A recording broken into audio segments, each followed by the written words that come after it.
Hi guys, this is the advisor and welcome back to my channel.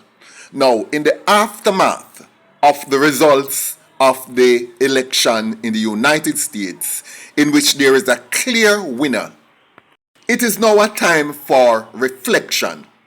Both sides, whether you had supported the Democrats or the Republicans, it is still a time for reflection. Because as they say, hindsight is 20/20 vision. And at this point, both sides can look back and say, oh, this is where I went right, or this is where I had gone wrong. Now, for those of you who follow my page, you know exactly where I stand with the United States. But one thing is clear, is that the election results yesterday in the United States have charted the direction that the entire world will go in. The United States is not a country that any country on earth can ignore. Not that you don't necessarily like that country or even work with that country, because a lot of countries right now don't want to work with the US at all, and everybody abandon the US dollar and them not want to have nothing to do with it. But you still recognize how formidable that country is, and while you might not be working with the country, you have to work around it and work bearing in mind what it can do and what it's capable of, even if it's a case of building countermeasures to whatever measures the United States can take. But the United States, be it as it may, cannot be ignored. I said that to say this. I have strong feelings in this election, and I had a bit, because I know that whatever comes out of this election can decide which direction Jamaica goes in, direction the entire world goes in. It can decide, it will decide and have decided right now how many more people will be bombed to death, and how many more wars will continue, and how many innocent people will die across the world.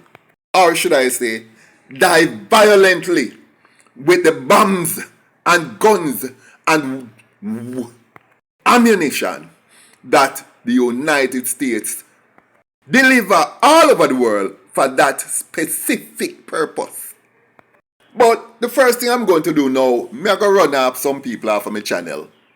And when I say I'm going to run them off, it don't mean me I tell them to go or shut down or skip. But here is what. You see, once me start talk and the truth bite them and them wiggle so and them jiggle so and them realize say the truth, them are gonna run. Because there is a difference between people who believe in fantasies and those who believe in facts. Those who thrive and act based on emotions, and those who care about reality. And when people don't care about truth and facts and reality, and thus thrive on what is in their emotions, once you start coming with the truth, they run. But I don't care. Because bear in mind, I'm not seeking popularity. I'm just trying to gather around my channel the highest concentration of free thinkers and intellectuals that any YouTuber can have. And I'm quite comfortable with that. You see, there's a difference between free thinkers and fanatics.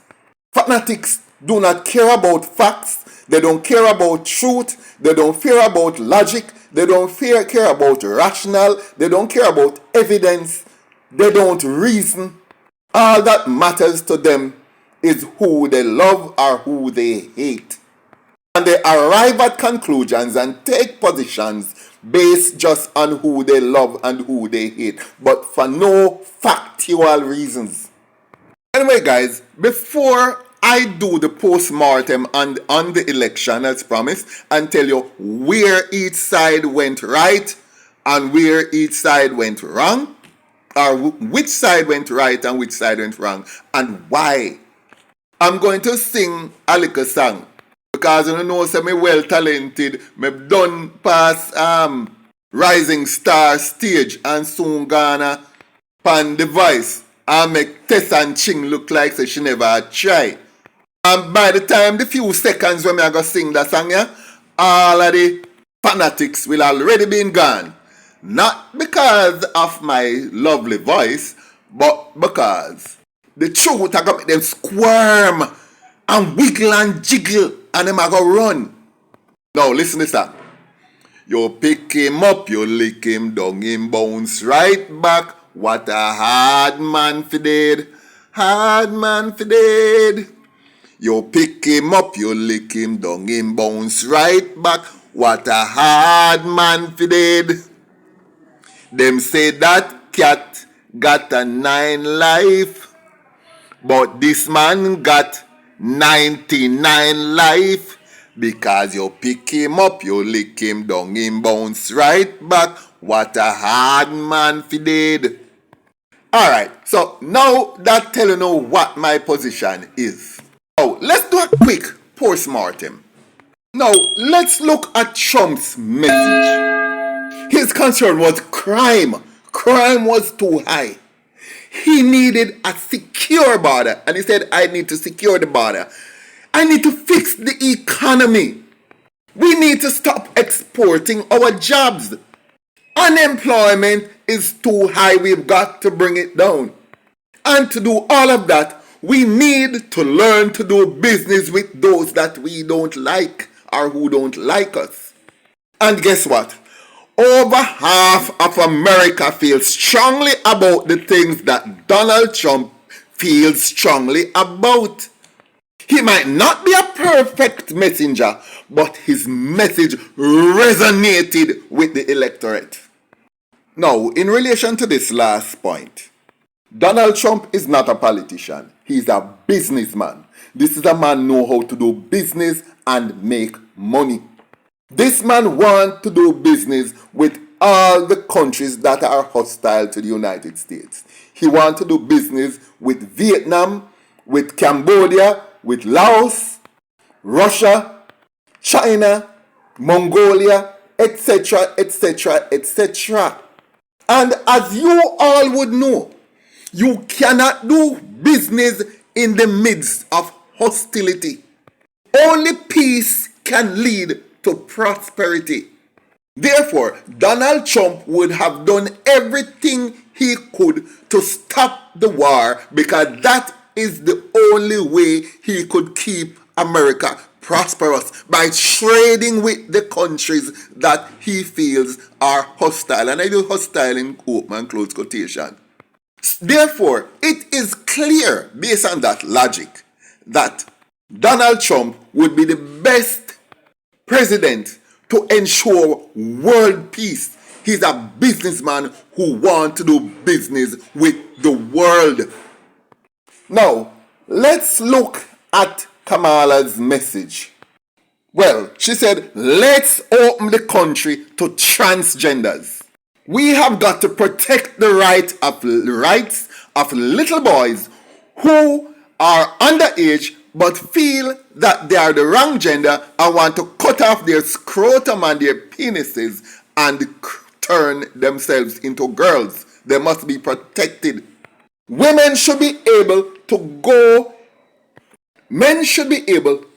into schools, dress up in pink like fairies, and read fairy tales to kindergarten children.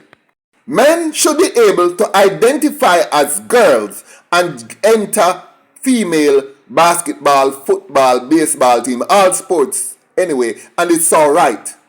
Their platform also was normalize men playing sword fight. And the Democrats were extremely strong about that. Men should lay with men and it must be considered normal. When a child is born, it should not be considered male or female. The picnic can choose whether they're a man or a woman. It has nothing to do with the genetic, with the sexual organs that they have. And most disgusting of all, one of their flagship proposals is that one of their main platform program that they promise and used on every platform is that babies should be ripped from their mothers' bodies as often as you like.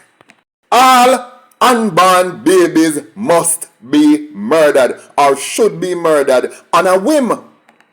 Now, any political party who can go and stand up on a platform and decided that unborn babies have no right to life is scraping the bottom of the bucket of decency, of morality. They are right down there into the depths of depravity. One is about the economy and liberty, as we call it in Jamaica, and the other is about everything that should go in a sewer pit. And you know the saddest thing about this? Nearly half of the people who supported Kamala, they are against Batmanism, they are against transgenderism, they are against LGBTQ plus Y whatever. And even though they have a moral standard within themselves, they are willing to ignore all of that and vote for Kamala. And the question is why? I'll tell you why. As I've told you all the while on this channel, for those of you who have been on this channel a while, politics and religion are the two most pervasive and malevolent forms of mind control.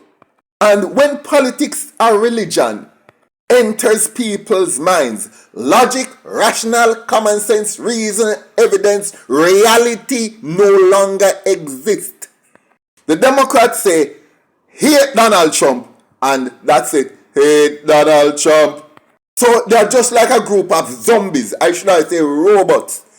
And they all go, we hate Donald Trump. The Democrats say that Donald Trump is racist, and they all go, Donald Trump is racist. But do they ever stop to think?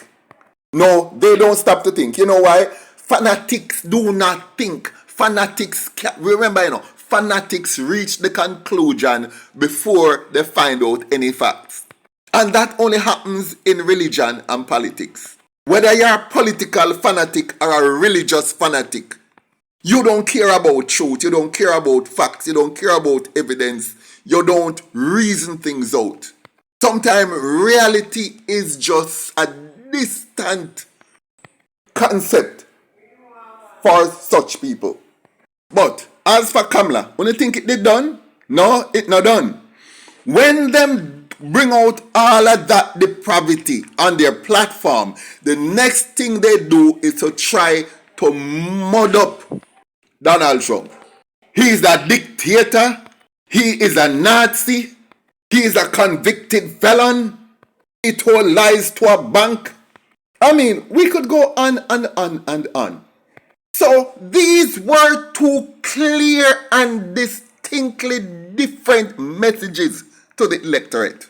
One was filled with hope for peace and prosperity, and one was just the spitting of bile and venom and poison and extreme hatred. But luckily, in the United States, there's a set of people that says, listen, I'm going to look at the facts. And before I go any further, you know I'm going to tell you something right now that turned off a lot of black people and opened up them eyes. It was 2 years ago when Joe Biden said, if you don't vote Democrat, you ain't black. In other words, don't think through the thing, don't reason it out, don't rationalize it, don't do the maths. Come on, you don't know no sense. Your color, the color of your skin is black. So just vote Democrat. That's what you're supposed to do. Just vote Democrat. Don't think and shut the F up because what? You're black. Sadly, a lot of blacks buy into that. I'm a black person, the onus is on me to vote Democrats. In other words, does the herd instinct kick in, and that's it. What exacerbated the situation though is about 3 weeks before this election, the biggest sellout since Uncle Thomas was that Barack Obama, when he turned to black men and chastised them and say, brethren, it's about the gender. Uno black, uno supposed to hug up a woman, and her qualification is for being a woman, because obviously, and let us face it, she has no track record in politics to stand on. So we are going to do the race card and we are going to play the gender card at the same time. Ignore any facts about, don't gather no data. You have one job. And that job is not to think or reason or check her credence or credibility or work history or past accomplishments or her programs and aspirations for the future. That's not what you're supposed to do. She's a black woman and a newly baptized Jamaican at that. So therefore, being black, being Jamaican, and you want to be the first Jamaican black president, albeit newly baptized Jamaican, your duty is to vote for her. Because if you don't do it, you don't love yourself, one, and two, you're a misogynist. You hate women. And when he said that, it backfired and threw a lot more black men towards Donald Trump, because they saw him as talking down to them. Because Obama himself think that black people never did ever wake up and left the plantation. And hold on, in terms of Obama, let me go to him one little bit. Remember that he was the one who went down and bombed Libya and supervised the assassination of that country's president. A black man go down to Africa, where him originate, and did that to an African country. Now, you have to ask, which side is he on? Well, would better ask, because that's clear. Thank you for visiting my channel. If there is anything within my presentation that you thought was inaccurate, or if any aspect of my analysis was wrong or off the mark, please leave it in the comment section. I'll be only too happy to be corrected by you. Thanks much, and I see you in my next video.